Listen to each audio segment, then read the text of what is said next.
तो अंग्रेजी जबान की पाबंदी पर दारुल उलूम की सफाई सामने आई है। दारुल उलूम किसी भी जबान की मुखालफत नहीं करता है, ये बयान है अबुल कासिम का। आपको बता दें कि दारुल उलूम में अलग से अंग्रेजी और कंप्यूटर डिपार्टमेंट के इदारे हैं और बाहर से कोचिंग पर पाबंदी जो है वो लगाई गई। दारुल उलूम ने अंग्रेजी जबान पर पाबंदी नहीं लगाई।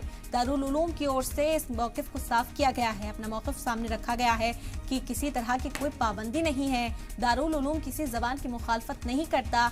महज इसका जो ऑर्डर का मतलब था वो यही था कि जो निसाब है उस पर बच्चे फोकस करें और साथ ही साथ अगर तलबा कंप्यूटर या इंग्लिश सीखना चाहते हैं तो उसकी तालीम के लिए खास इंतजामात मदरसों के अंदर ही किया गया है, तो वो मदरसे से ही ये तालीम भी हासिल कर सकते हैं। अंग्रेजी जुबान की पाबंदी पर दारुल उलूम की सफाई अब सामने आई है। अबुल कासिम का बयान इस वक्त आप तक पहुंचा रहे हैं। दारुल उलूम किसी भी जबान की मुखालफत नहीं करता है।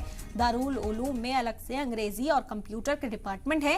तलबा चाहें तो ये तालीम यहीं से हासिल कर सकते हैं। उन्होंने कहा कि इस नोटिस का मतलब, इस हुक्म का मतलब यही था कि तलबा बाहर की बजाय मदरसों के अंदर रहकर ही जो तालीम है अंग्रेजी और कंप्यूटर की वो हासिल करें।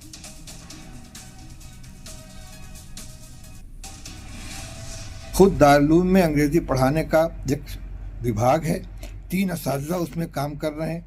20-20 तलबा दोनों साल में पढ़ रहे हैं और यहाँ से पढ़ने वाले बच्चे बहुत अच्छी अंग्रेजी सीख कर जाते हैं। कंप्यूटर सिखाने का यहाँ सिस्टम है। प्राइमरी दर्जात में अंग्रेज़ी, हिंदी, जोग्राफिया, साइंस, सोशल साइंस और ये तमाम के तमाम जो असरी उलूम में सिखाए जाते हैं। इसलिए जिस अंदाज से खबर चलाई गई ये गलत है।